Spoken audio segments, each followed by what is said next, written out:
축복합니다. 네, 한번 얼굴 돌아보시면서 주님 이름으로 축복합니다. 사랑합니다. 한 번 더 우리 인사 나누시기 바랍니다. 사랑합니다.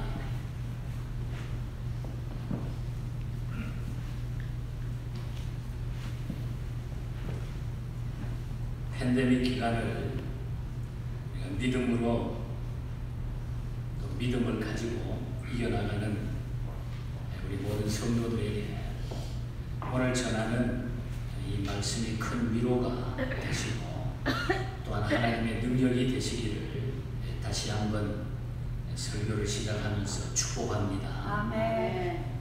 그래서 오늘 요셉을 통해서 그가 받았던 고난과 하나님이 주셨던 은혜, 고난과 은혜라고 하는 이 중요한 이 사건을 통해서 하나님이 우리를 이 시대에 계속적으로 이끌어 나가신다고 하는 사실을 우리가 다시 한번 이 말씀을 통하여 기억하고 힘을 내시기를 바랍니다. 아멘.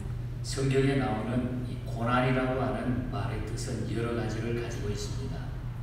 대표적인 용어를 꼽으면 다음과 같습니다.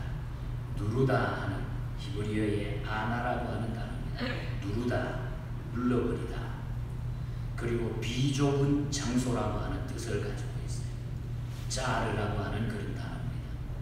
그리고 꺽쇠로 죄다, 꽉 죄어 들어오는 짜리트라고 하는 그런 단어를 쓰기도 합니다.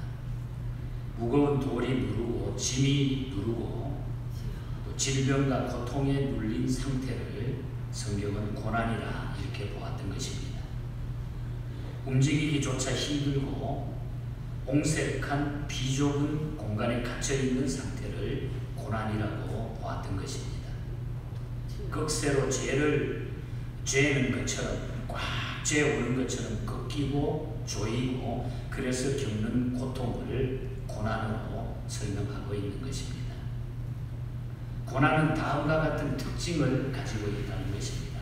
첫 번째는 고난은 누구에게나 다 있다는 거예요. 아마 죄송한 얘기입니다만 여기 앉아 계시는 분들 중에 나는 전혀 고난이 없습니다. 이런 분은 한 분도 안 계십니다.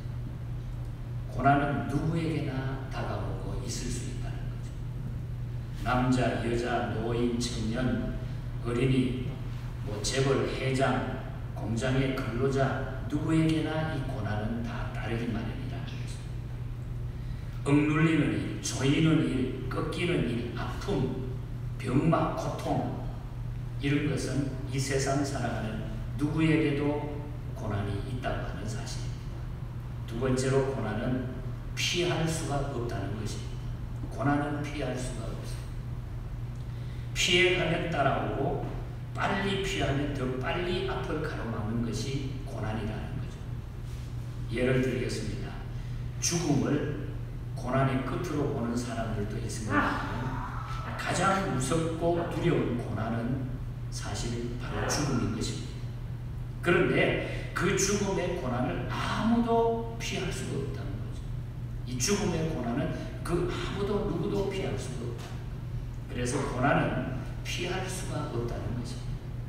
그리고 세 번째로는 고난은 반드시 끝이 있다고 하는 사실. 고난은 끝이 있다.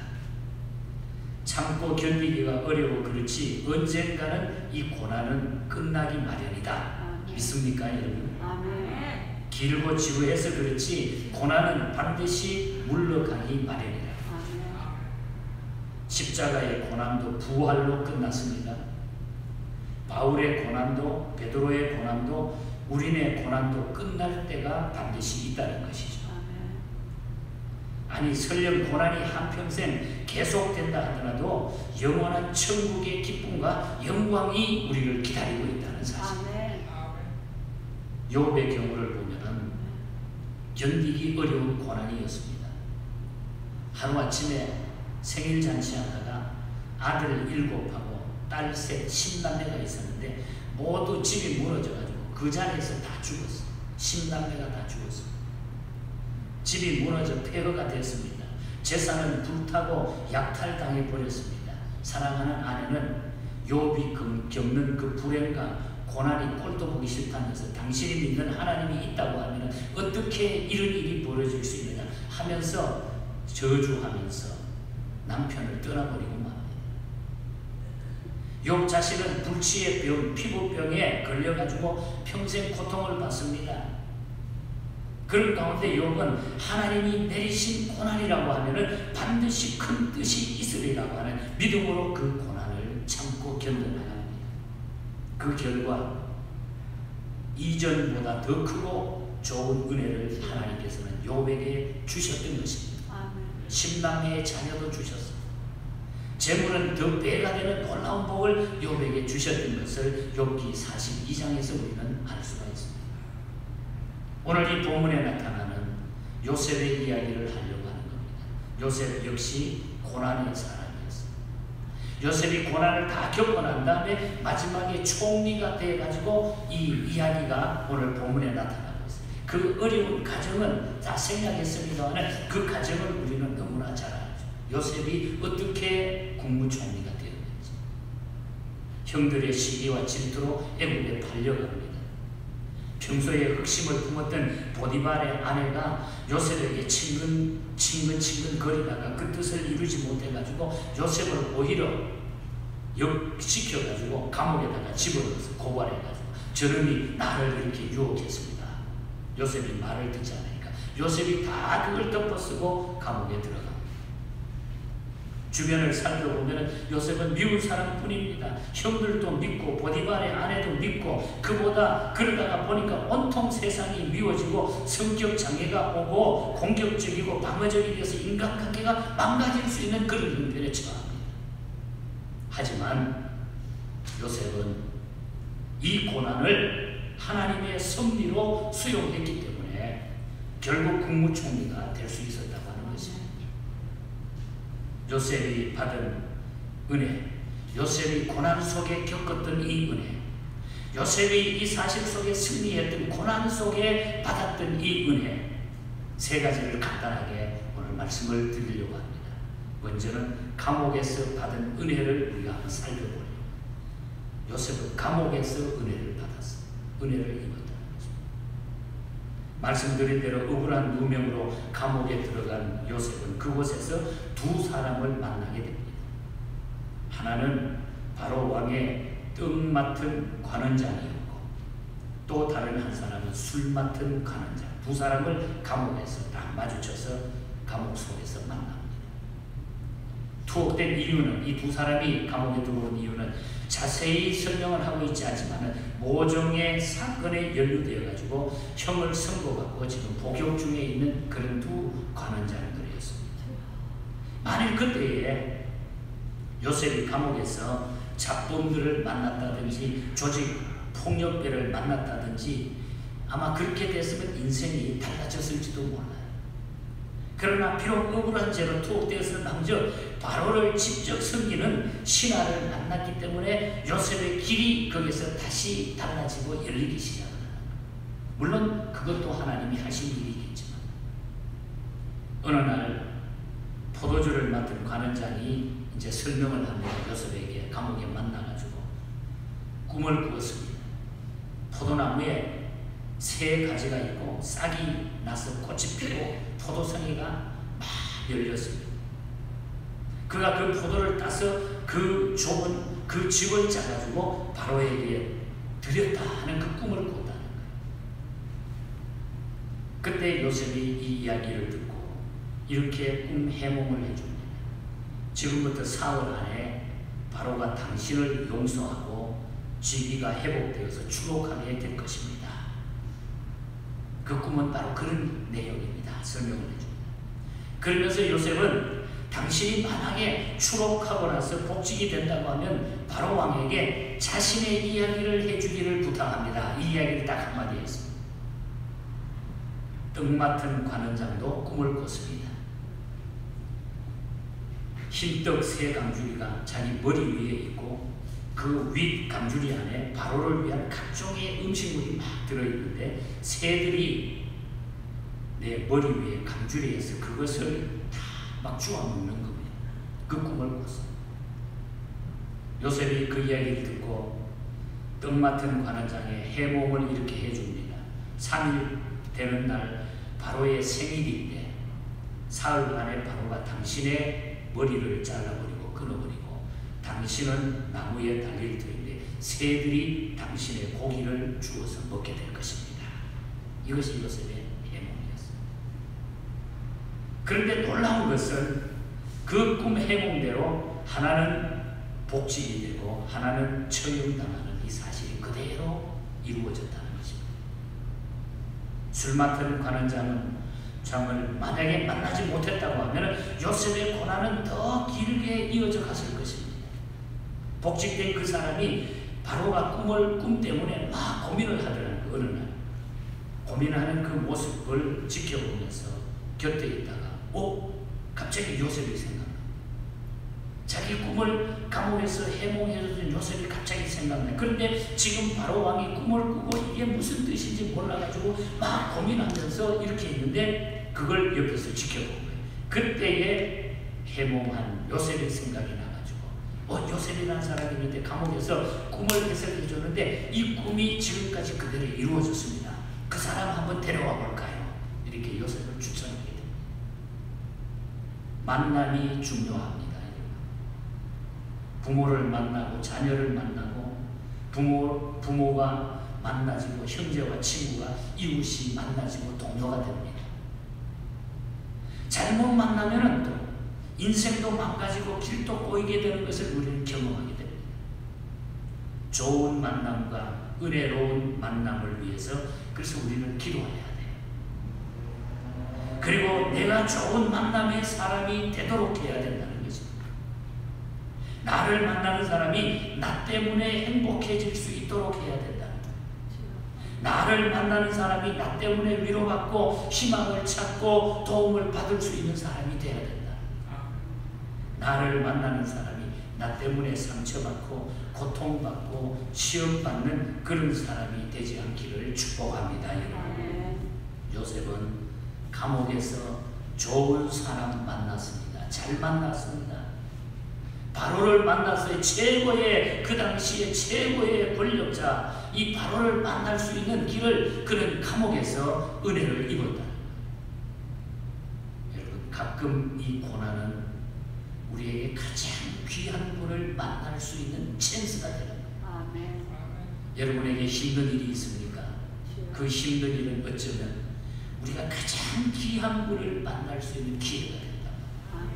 우리의 영혼을 영원히 살리시고 우리의 영원한 천국을 사모하는 영원히 사는 그 축복의 길을 열어주는 그 길을 갈 수 있는 길을 열어주는 것이 바로 만남 고난이라고 하는 것입니다. 요셉의 고난은 그 당시에 최고의 길로 인도하는 사람을 만날 수 있었다. 감옥에 들어가서 만난다. 여러분에게 어려운 상처, 힘든 일들 가운데 이런 놀라운 하나님의 은혜가 함께하기를 축복합니다. 어때요? 예수 믿는 게 여러분 이런 말씀을 생각하면 어떻습니까?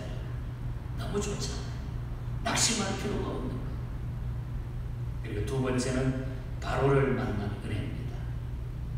요셉의 인생은 바로를 만났기 때문에 180도 바뀐 거예요. 감옥에서 포도주를 책임진 관원장 50명을 만났더라도 마지막에 바로를 만나지 못했다면 의미가 없죠. 요셉이 최고의 통치자였던 바로를 만났기 때문에 하루아침에 국무총리가 될 수 있었잖아요. 그 당시에는 왕을 빼고 2인자가 국무총리. 그러니까 왕을 제외하고 우리 하나님을 제외하고 최고의 사람으로 하나님이 올려주신 거예요. 영적으로 생각하면. 나를 하나님의 자녀의 반열에 최고의 자리로 하나님이 올려주셨다. 우리는 여기서 하나님의 절묘하신 섭리를 발견하게 됩니다. 요셉이 가나안 땅 아버지 집을 떠나지 않았더라고 하면, 형들이 요셉을 애굽에 팔지 않았더라면, 보디발의 아내가 요셉에게 친근되지 않고 요셉을 감옥에 집어넣지 않았더라고 하면, 요셉이 감옥에서 포도주 맡은 장관을 만나지 않았더라면, 이런 식으로 상상의 날개를 펴나가기 시작하면 끝이 없잖아요. 모든 얘기가 끝이 없어요. 그것을 내 자신에게, 내 자신의 삶 속에 한번 여러분들이 비춰보시기 바랍니다. 쫙 내 인생이 걸어온 일들 거기에 비춰서 이렇게 하지 않았더라면, 이렇게 하지 않았더라면, 그리고 바로를 만나지 못했다고 하면 요셉은 그냥 야곱의 11번째 아들로 기억받고 자라서 가까운 친척 또 색시와 결혼하고 아들, 딸 낳고 살다가 해갑잔치하고 칠순잔치하고 가나안 땅에 죽어서 묻혔을 거죠. 그것으로 끝났었죠. 그러나 하나님은 요셉을 계속 궁지 속으로 몰아넣었어요. 어려움 속으로, 고난 속으로 요셉을 몰아넣었습니다. 빠져나갈 길도 없는 계곡으로 굴러 떨어져 들어갔습니다. 요셉은. 왜? 예수 잘 믿는 사람이, 정직한 사람이, 하나님을 두려워하면서 하나님만 바라봤던 사람에게 왜 하나님은 그렇게 궁지 속으로 들어가게 만들었을까? 떨어지게 만들었을까? 지금 처한 위치나 상황이나 조건이 어려울 수 있을 것입니다. 여러분, 내가 예수 믿는 사람인데 그래도 믿음 잘 지키고 다른 사람보다 바로 믿어보려고 내가 애를 쓰는데 왜 나에게 이런 고통이 올까? 왜 이런 일들이 나에게 있을까? 그러나 우리가 요셉을 생각한다고 하면 그 사건, 그 사람, 그 문제가 하나님의 섭리며 계획임을 깨닫고 감사해야 된다, 이 말이에요. 그래서 환경을 탓하지 말고 하나님 앞에 우리는 감사하면서 그 고난을 통해 가지고 하나님을 찾게 되고 그 고난을 통해 가지고 하나님을 만나게 되는, 이것이 최고의 복이라. 고난과 은혜입니다. 주변에 많은 사람들의 간증을 들어보면 팬데믹 기간을 통해 가지고 목사님 힘들고 어려운 것도 많았는데 하나님의 은혜를 더 많이 체험했습니다, 이런 분들이 많아요. 내가 속으로 그 이야기를 들으면서 참 우리 하나님께서 하시는 일은 너무너무 귀하다, 너무너무 귀하다. 저 자신도 똑같은 일이죠. 어려웠던 것 같은데 오히려 그것을 통해서 하나님이 주신 은혜는 더 배나 더하니 이 얼마나 좋고 감사한 일입니까, 여러분? 얼마나 놀라운 은혜입니까? 고난 때문에, 여러분의 힘든 일 때문에 지금도 벗어나지 못하고 걱정, 근심 쌓여서 이 자리에 앉아 계신 우리 혹계시면 여러분, 하나님은 그 고난을 통해서 여러분에게 더 큰 은혜를 주실 줄 믿습니다. 여러분, 하나님을 꽉 잡으시면 돼요. 잡으시면 해결이 되게 돼 있어요. 하나님은 나를 높이실 것입니다. 내가 세상적으로 낮아져 있지만 쫙 저 밑에까지 다 굴러 떨어져 있지만 하나님은 나를 올리실 줄 믿습니다. 이것이 요셉이 받았던, 바로를 만났던 은혜인 것입니다. 마지막으로 가장 중요한 것은 하나님의 은혜입니다. 하나님의 은혜입니다. 창세기 41장 오늘 보면 51절과 52절을 보면 중요한 얘기가 나타나요. 요셉이 두 아들을 낳았습니다. 국무총리가 돼가지고 두 아들을 낳고 그 이름을 므낫세와 에브라임이라 이렇게 정했다 그랬어요. 므낫세와 에브라임. 이 므낫세라고 하는 이름의 뜻은 하나님이 내게 내 모든 고난과 내 아버지의 온 집 일을 잊어버리게 하셨다 하는 뜻이에요. 오늘 그 설명이 나와 있잖아요. 므낫세라고 하는 이름을 지으면서 그 밑에 설명을 쭉 해놨어요. 하나님이 내게 내 모든 고난과 내 아버지의 온 집을 잊어버리게 하셨다. 므낫세라고 하는 말은 다시 말하면 잊어버렸다, 잊어버린다 하는 그런 뜻입니다. 과거의 상처, 과거의 아픔, 고통, 감정, 원한을 하나님이 잊어버리게 해주셨다 하는 그런 뜻입니다. 하나님이 잊어버리게 해주셨다. 하나님은 지난 일을 잊어버리시기를 기뻐하십니다. 예수 믿고 나서 지난 일의 모든 것들을 다 잊어버릴 수 있도록 하나님은 우리에게 은혜를 주신다. 그래서 너의 죄악을 도말할 것이며 완전히 없애줄 것이며 너의 죄를 기억지 아니하실 것이며 이렇게 성경은 약속하고 있습니다. 그래서 우리가 과거에 빠져가지고 거기에 자꾸 의적되면 안 돼요. 하나님이 나에게 도말하셨고 나의 죄를 기억지 아니하셨다, 잊어버리셨다. 예수 믿음으로 하나님은 우리에게 이 놀라운 은혜를 주신 줄 믿습니다. 그리고 주목할 것은 요셉이 지난 날의 아픈 상처와 원한을 잊어버릴 수 있었던 것은 하나님의 도우심 때문이었다. 이렇게 고백을 하고 있다는 거죠. 사람의 뇌는 두 가지 기능을 가지고 있습니다. 그것은 기억력과 망각력이에요. 기억하는 거하고 잊어버리는 거. 두 가지를 가지고 있어요. 그거 없으면 못 살죠. 고주할 미주할 어렸을 때의 일에서 엊그제 일까지 하나도 빠지지 않고 기억하는 능력, 그 가운데 특별히 나쁜 기억들, 상처 입은 기억들을 기억하는 능력이 있는가 하면 어렸을 적은 물론이고 지금 조금 전에, 1시간 전에, 얼마 전에 있었던 일조차 기억하지 못하는 대단한 건망증도 있다는 것입니다. 둘 다 바람직하지 않아요. 기억할 것은 기억하고 버릴 것은 버리는 것이 바람직한 것입니다. 요셉의 고백은 하나님이 지난날의 상처와 아픔을 잊게 해주셨다는 것이고 그런 의미를 드러내기 위하여 큰 아들의 이름을 므낫세라 이렇게 지은 거예요. 나쁜 것, 아픔과 상처, 잘못된 것, 이 모든 고통은 바로 하나님의 은혜 속에서 그걸 다 잊어버릴 수 있었다. 그래서 큰 아들의 이름을 므낫세라 이렇게 이름을 지었다는 거예요. 그러니까 하나님의 은혜를 얼마나 크게 입었느냐 이 말이에요. 우리에게도 므낫세가 필요합니다. 잊어버려서는 안 될 것들이 있습니다. 잊어버릴수록 좋을 것들이 있습니다. 두 가지를 조절하고 통제하는 힘은 하나님이 주시는 힘인 줄 믿습니다. 하나님이 은혜를 주셔야 돼요. 창세기 27장에 보면은 나이 많아 눈이 어두워지고 기억력이 약해진 이삭이 에서와 야곱을 축복하는 장면이 나오지 않습니다. 27장 18절에 보면은 이삭이 야곱에게 나이가 들어가지고 눈도 안 보이니까 내가 누구냐 하고 이렇게 물어요. 두 아들이 왔는데 내가 누구냐. 27장 23절에 보면 능히 분별치 못하고 축복하였더라. 모르니까 분별하지 못하고 아버지가 아들에게 축복했다. 야곱에게 해야 될 축복을 에서에게 다 해버렸다는 거. 여러분 이렇게 되면 곤란하다는 거.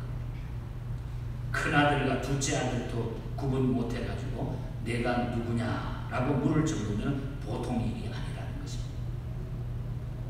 우리의 경우 선과 악, 의와 불의, 하나님과 세상, 주의 일과 세상 일, 바른 길과 그런 길을 구분 못해가지고 어떤 것이 좋은가라고 묻는다고 하면 그야말로 영적 침해자가 아닐 수 없다는 거예요.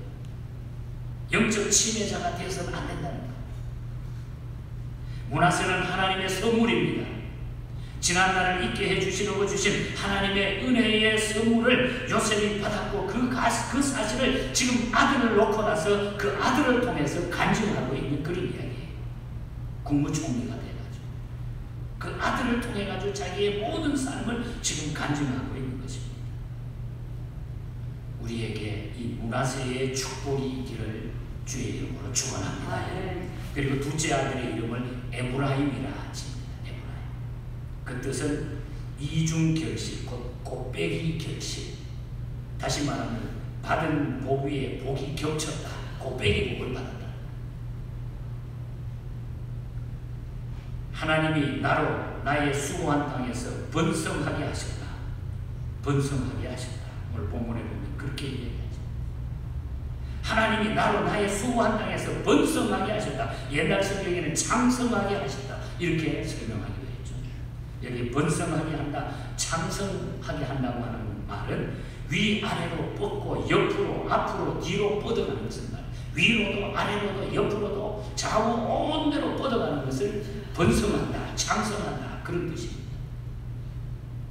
한마디로 성공적 삶, 성공적인 인생이 됐다는 거예요. 좌로 가도 우로 가도 앞으로 가도 뒤로 가도 이 요셉의 생애는 성공이 됐다. 성공을 가져왔다. 이제는 부러울 것이 없다. 모든 것이 다 이루어졌다. 어떤 의미에서 그런 축복을 이야기하고 있습니다. 여기서도 중요한 것은 하나님이 번성하게 하셨다 하는 것입니다. 하나님이 그렇게 하십니다. 사람은 그렇게 못해. 요셉의 경우는 고난도 성공도 아픔도 은혜도 하나님이 주셨다는 것을 주목해야 됩니다. 여러분, 하나님이 하신다고 하는 것. 어떤 목사님의 이야기입니다. 저하고 친한 목사님의 이야기. 과거에 예수 믿었을 때 이야기. 선읍의 두 사람이 강가에 낚시를 갈 때 이 목사님이 자기가 좋아하는 선배하고, 이 목사님은 그 선배 목사보다 많이 나이가 적었는데 그때 뭐 청년 시절이니까 한국에서 일입니다. 둘 다 교회에 열심히 나갔는데 그 후배되는 이 친구가 말했다. 선배님, 저는 교회를 다니긴 하지만 어떻게 해야 하나님을 찾을 수 있는지, 어떻게 해야 하나님을 만날 수 있는지 전혀 모르겠어요. 예수 믿는 거 이거 뭐 재미도 없고 따라가기는 가는데 이거 어떻게 해야 이게 재밌고 예수를 잘 믿는지 모르겠습니다. 이 이야기를 들은 선배가 말했습니다. 정말 그 비결을 자네가 알고 싶은가? 그랬더니 네, 가르쳐 주세요. 정말 알고 싶어. 은혜 받고 싶어. 그래? 그럼 내 가까이 와봐. 그랬더니 후배가 가까이 오자 저 강물을 한번 들여다보라. 그랬더니 낚시를 한다. 물을 들여다보라. 그래 한참 물을 들여다보는데 얼굴을 강물에 가까이 대고 막 물을 살피는데 들여다보는 순간에 갑자기 그 선배가 뒷머리를 손으로 그냥 확 질러 강물 속에 얼굴을 쳐박아 버리니까, 그러니까 막 허우적 갑자기 놀란 후배는 머리를 들기 위해서 막 허우적거리고 얼굴을 흔들면서 막 소리를 지르는 겁니다. 왜 이러냐고 말이야. 나 죽일 거냐고 말이야. 그때 손을 놓은 선배가 그렇게 이야기하더라. 미안하네. 바로 이렇게 하면 자네가 소리 지르고 허우적거리고 입을 열어야 하는 것처럼 하나님을 찾고 구하고 그러면 하나님이 자네를 만나 주실 걸세. 그래서 이분이 목사가 된 거예요. 거기서 그냥 팍 뿌려져가지고 예수 그때부터 잘 믿고. 제 주변에 있는 목사님의 이야기. 주님은 말씀하십니다. 구하라, 찾으라, 두드리라. 가만히 있으면 안 돼. 뭐 예수 그냥 믿어지는 것들 아니에요. 어느 날 갑자기 저 목사님 설교 잘한다. 잘 설교 잘하는 목사님 때 가면 설교 듣기만 해도 뭐가 된다. 천만. 아무리 좋은 설교, 아무리 좋은 메시지, 여러분이 찾지 않고 여러분이 두드리지 않고 우리 스스로가 하나님 앞에 매달리지 않으면 주님 만날 수가 없는 것입니다. 누구에게나 고난은 있습니다, 여러분. 그러나 고난을 어떻게 해석하느냐, 대면하느냐, 맞서느냐에 따라 그 결과는 확 달라지게 되어 있다. 비극으로 끝날 수도 있고 영광으로도 발전할 수가 있다는 거예요. 그 고난이. 요셉처럼 하나님과 함께하면 하나님도 함께 하실 줄 믿습니다. 그러나 내가 하나님을 떠나면 하나님도 나를 떠나버린다는 거예요. 역대상 28장 9절을 봅니다. 여호와께서 모든 사람의 마음을 감찰하사 모든 의도를 아시나니 내가 만일 그를 찾으면 만날 줄 것이요 버리면 그가 영원히 버리리라 하는 것이에요. 네가 나를 찾으면 내가 만나주지만은 네가 나를 버리면 영원히 버릴 것이다. 하나님이 약속의 메시지. 28장 20절에 보면 나의 하나님이 너와 함께 하사 내게서 떠나지 아니하시고 너를 버리지 아니하시리라 하고 있습니다. 하나님은 우리를 떠나지 않습니다. 그냥 떠나지 않습니다. 우리가 하나님을 찾기만 하면 하나님이 나를 붙잡아 주시고 그 고난을 은혜로 바꿔주시고 하나님의 놀라운 축복으로 바꿔주시고.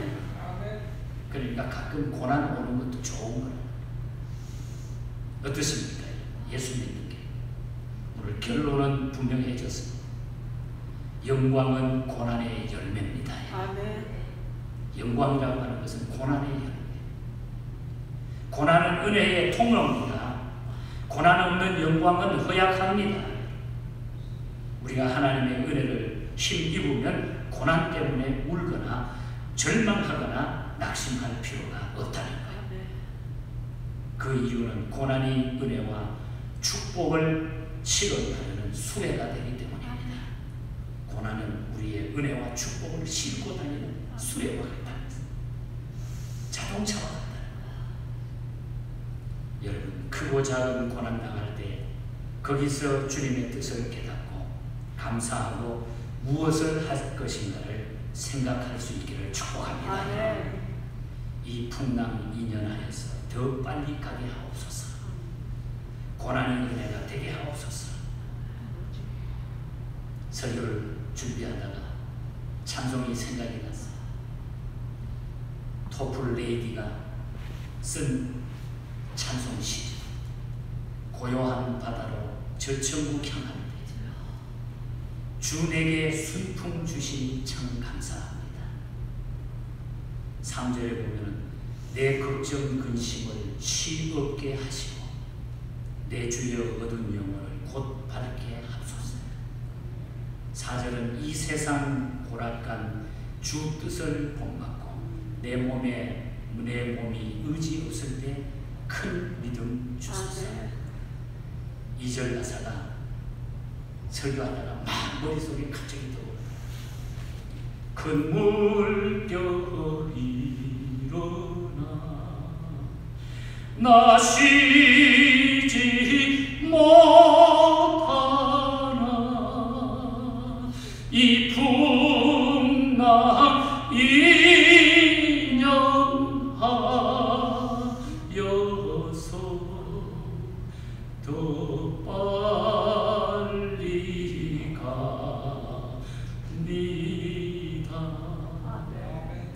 큰 물결 일어나고 힘든 일이 우리 앞에 있지만 이 풍랑, 힘든 고난 2년 맺고 더 빨리 천국으로 갈 수 있게 축복합니다. 천국의 위로가 우리에게 있습니다. 풍랑하고 2년 맺었어요. 이미 우리는 세상에 이 모든 것들을 풍랑하고 2년 맺고 사는 거예요. 그러나 우리에게는 저 천국이 있기 때문에 하나님, 그래서 어떤 사람은 목사님 너무 힘들어서 하나님께 가고 싶어요. 올바른 얘기, 맞는 얘기. 세상 떠나는 게 우리가 많은 사람과의 관계 때문에 슬픔이 있을지 모르지만 그러나 우리의 영혼은 영원히 저 천국이에요. 풍랑과 이연에서 가야 될 곳이 우리에게 분명히 있다고 하는 사실. 이 믿음으로 다 승리하시고 이 어려운 팬데믹 기간에 여러분의 그 고난과 힘든 일을 하나님의 은혜로 생각하면서 여러분의 믿음이 더 돈독해지고 요셉이 받았던 최고의 복을 우리 모두 나눌 수 있기를 주님 이름으로 간절히 축복합니다. 하나님 아버지 감사합니다. 주님께서 우리를 사랑해 주시기 때문에 하나님의 자녀에게는 고난을 주시고 풍랑을 주시고 병만을 주시고 또한 실패도 주시고 또 물질의 손해도 주시는 줄 믿습니다. 그러나 이 어려움 속에 나타나는 것은 하나님의 은혜임을 믿습니다. 요셉이 감옥까지 갔습니다. 가장 바닥까지 떨어졌습니다. 그러나 하나님은 거기서부터 올리기 시작하셨습니다. 오늘 우리의 인생에 이 놀라운 하나님의 은혜를 맛보게 하시고 이것을 통하여 남은 생에 하나님께 영광 돌리며 이 풍랑 2년에서 저 천국으로 향해 달려가는 저희들이 되게 하여 주시옵소서. 승리자가 되게 하여 주시옵소서. 거룩하신 예수님 이름으로 기도하옵나이다. 아멘. 기립하셔서 500